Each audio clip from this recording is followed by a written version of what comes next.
In our incredibly unproblematic, stress-free world in the wonderful, non-controversial year of 2026, we have access to a lot. Everything we have as humans is just more than it was 50 years ago, 100 years ago, and especially 500 years ago. We can walk into a Ben & Jerry's and be presented with too many ice cream flavors. What a blessing indeed. Everybody has access to a personal computer that can act as a portal to an infinite number of digital experiences and an infinite pool of information. It's like being Paul Atreides, but instead of being prescient and having access to all the memories of everyone who came before him, we have access to an infinite number of AI-generated videos of people being turned into other certain people. And if you were born in my generation, the progression of various social movements that began decades ago have arguably crested a notable peak during our developmental years, which has given people the hope and power to be virtually anything they want to be, so long as they are able to achieve it, and as long as you're in a Western country. But I am of the opinion that there's a big shift going on, that if we don't make an effort to stop, I think ignoring this shift could have extremely detrimental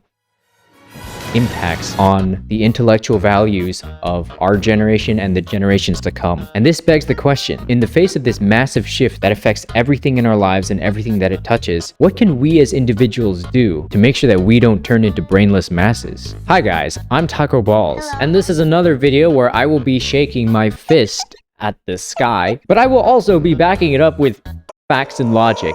Facts and logic is used very loosely in these videos. I don't know if you noticed from watching anything else I made, but I'm not a qualified anything. And as always, thank you so much for the support. Please enjoy the video, subscribe, or I will turn this horse into glue. So back to our thesis question. In our modern age, we have access to a lot of cool shit. Medieval peasants would absolutely kill for it. And on paper, participating in any of the 1,000 activities that we as humans have is not bad, and it's certainly not a new concept. So why do I think that we might start shifting away from it? Part 1. Where did all the creativity go?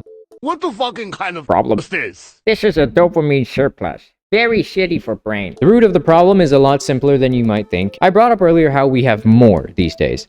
Well, a lot of the things that we have more of serve one of two purposes. One, they give us pleasure, or two, they relieve us of the need to think or feel stress. And often these two things go hand in hand. However, this is nothing new. Both today and 100 years ago, to soften the pain of existence, people could toil during the day and go on their lunch break for a cigarette, or after work go get a pint. These salves were never meant to do anything but provide momentary comfort to our primate brains, to make the routine bearable. And anybody who overindulged in these salves were quickly labeled addicted, and rightfully so, but we are beginning to approach a threshold. We've reached a point where our modern salves are not really being used to make existence bearable anymore. Gradually, these activities are disproportionately taking up a big chunk of space in our lives and pushing out activities that don't make our reward centers fire as often. In other words, our primate monkey brain no longer monkey do, because monkey has access to the magic rectangle of infinite custom content, and also socially acceptable amounts of weed and alcohol and porn. They lose the ability to be creative, be bold, and to be something that they can be proud of. But you know what else keeps people from being something that they can be proud of? I would argue that bad breath in particular is one of the biggest vibe killers in any situation, especially when you're out there in the world trying to achieve great things and not be tethered by a stupid algorithm. Not that ChatGPT cares about your breath, but that job interviewer or the cute girl at the bar sure does. Well, good thing this video is sponsored by Breath Death, the brand behind Crystal Breath, exploding mint crystals that kill bad breath on impact and give you the confidence that you need.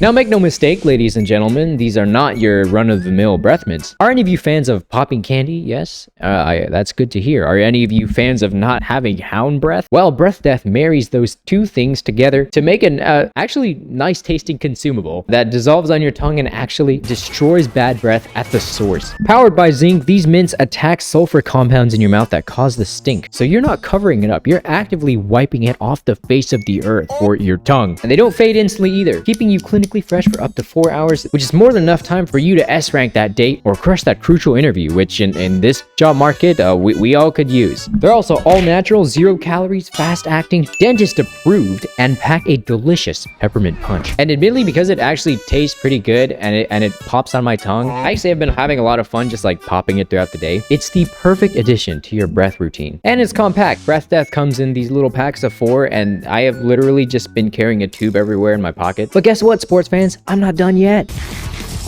Because Breath Death is sponsoring today's video, they're offering you lovely viewers an amazing deal. When you click the link in the description or scan this QR code to buy their 8-tube pack, you'll get their regular 15% off plus free shipping plus an additional 10% off just for watching this video. It's an exclusive deal that you won't get anywhere else, so click that link to get started to beat your bad breath once and for all. Genuinely, I would highly recommend. They're very fun. Thanks again to Breath Death for sponsoring the video. Let's get back to the lecture. So, where were we? Ah, that's right. Negative activities designed to melt your brain into a rotting puddle, becoming the bulk of the human experience. Not the most ideal situation. Addiction is slowly no longer becoming a vice. People no longer need to think or be creative anymore. Why? Because there are 1,000,001 things out there that are much easier and feel much more rewarding. So, why do we choose to do those things if they are so much worse than quote-unquote normal activities? Simple. Because they're everywhere. They are easy to do, and they give us more, and by more I mean more dopamine. Oh my god, oh holy fuck dude, oh look at all this dopamine, oh my god. It's like taking 10 billion sticks of gum throughout the day instead of having proper meals. That's what it feels like. Gradually these activities are pushing out activities that don't make our reward centers fire as often. This is why you always go back to the rot. The rot infinitely consumes. Why should I go to the gym when I can watch this funny horse video on loop for the next 16 hours? And that is how creativity dies, when we decide there are better things for us to be doing. So the next question is, in a society where slop runs rampant, what can you do as an individual to break out and forge a better path? Part 2. How not to just sit there and watch your mind be broken. If you're like me, you are greatly against the idea of sitting back and watching your brain get a train ran on by 10 billion Instagram reels in a row. Oh no, brain, you watch too much Instagram reel. Now we are stupid. Now, of course, a lot of people want to stay in this loop, whatever, that's your journey. But if you want out of this loop, you have to realize at a certain point that doing unhealthy, non-constructive things takes up time.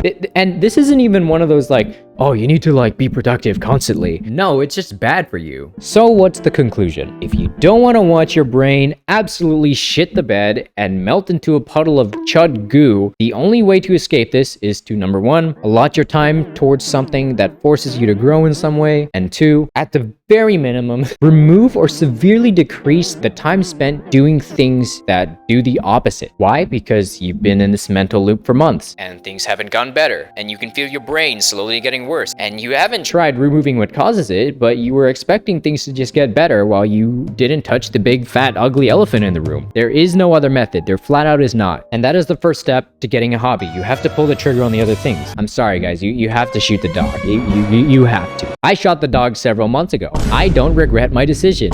I should stop using that analogy. I deleted Instagram Reels and other apps a long time ago. I don't regret that decision. I shot a lot of dogs. But Taco, you make brain rot content on YouTube? Yes, but I like to think that my viewers learn something. If you don't, then maybe you should pay more attention. You cannot scroll for 10 hours a day and also have an active hobby on top of whatever other responsibilities I know are being thrown at you. You gotta pick. And in fact, I might even ask you watching or listening right now to take initiative right now, because if you're not gonna do it now, then when are you gonna do it? No, like for real, like by all means, leave a comment. When are you actually gonna do it? You gonna do it in a week? 1 month? Do you want to still be doing this a year from now? 5 years from now? Be honest with yourself. And if your answer is no, you'll still be the only thing I ever needed you to be. Part 3. The beauty of dedicated practice to a craft. Now, this was supposed to be a video where I told you guys about why hobbies are good, but we kind of put on the tinfoil hat there for a second. Come on back. I swear there's a point to all this. So what counts as a craft? Almost anything, really. But the ones that are the best for you usually have a skill-based learning curve, give you a sense of achievement or accomplishment, or teach you something valuable. But Taco, in my free time, I want to relax. I don't want to keep beating the shit out of my brain. This sounds like a class, or going to school, or learning. What are you gonna suggest? Journaling or competitive weightlifting or something? Shut up. Just shut. When I say virtually anything can fall into this category, I mean it. This does not mean Oscar-winning or legendary level feats. Working out, reading, and cooking are some very common ones, but do you know what else ticks all 3 boxes? Making My Singing Monsters covers of songs, recreating famous landmarks in Minecraft, drawing, making tabletop miniatures, making or modding your own clothing, min-maxing poker hands, any kind of DIY, hiking, writing fanfic, building fucking Legos. Do you remember when we used to do that like all the time? You know what doesn't tick all three of these boxes? Liking Instagram Reels competitively. However, pause. Before we move on, I do want to pose the question, is gaming a hobby? Fantastic question, Mr. Balls. Let's answer it. I would say it depends. I'm usually pro anything with a story or an open-ended, player-driven foundation, and anti anything that has a rank system named after precious metals. That being said, sure, I guess I would count it as a hobby as long as you feel like it meaningfully fulfills the 3 boxes from earlier. But if I'm being completely honest, gaming is kind of a double-edged sword. I made a video like 4 years ago or something expanding on this quite a bit, but if I'm being honest, that video was probably buns. So if you want me to make a new one about it, leave me a comment or something. Part 4, the truth about hobbies and how to enjoy them. Now, here's the real truth about hobbies, and this is the #1 thing that makes people stop doing their hobbies, me included. If you're not the 1% at your hobby, who gives a fuck? Like, no, seriously. You don't need to be smart or have good genetics or be naturally talented at anything. You don't even need to be good at it. Now, obviously, I can't teach you to enjoy a hobby. That's completely up to you, but what I can tell you with 100% certainty is that if you break the following rules, you're more likely to set yourself up for failure. Don't have expectations and don't compare yourself to other people. I've noticed this happens most often with the arts and with fitness, which is a stupid notion. The only way to fail at a hobby is to just give up. It's a goddamn hobby. That's what it is. It's like nobody's grading you here. One of my favorite parts of content creation is how I don't get points docked for saying penis 3 times in a row in a video. Penis! Penis! Penis! This isn't ranked competitive hobbying. Oh, what? You're gold 5 in crochet? Well, I'm a